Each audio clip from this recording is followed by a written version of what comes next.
Galmi keenya fagoo deemsisa karaanii gaafa geessuun beeynu yaaddahe garaanii garaan koo boorahee onneen koo cinqamtee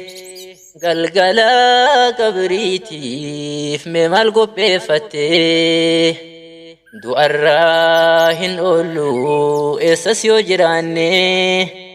katmii teenya tolchii gaafa gala kaane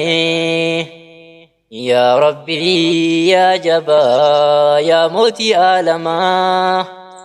nu laafisi cinqii ta guyyaa qiyaamaa salphinaan galchitee nun bochin nadaamaa mirgichaan nuuf kenni ka guyyaa kaafamaa ati nuuf laafisi gaafii guyyaa borii guyyaa naman baafne horoo teenyaaf firrii du'arraa hin oollu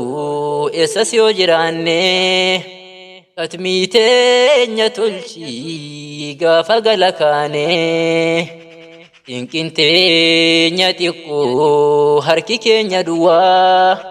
kophaa gaannu dhiistee nu seensisin bowwaa badiin teenya guddoo atummaan nuuf dhiisii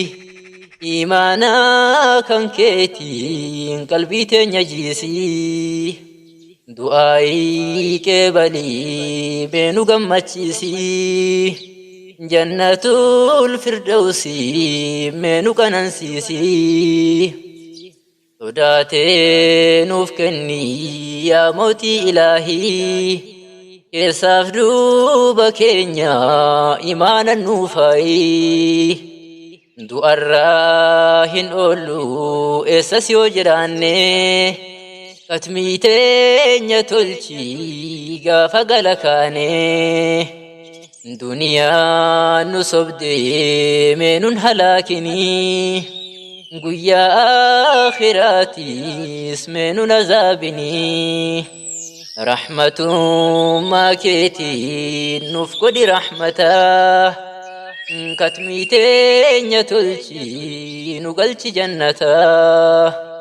haala keenya yoo laal jannatan hedannu garuu rahmata kee garaa hin murannu ati nuuf rahmattaa akka namaa miti garaa laafaa haqaa yaa rabbi yaa mootii du'arraa hin oollu eessas yoo jiraanne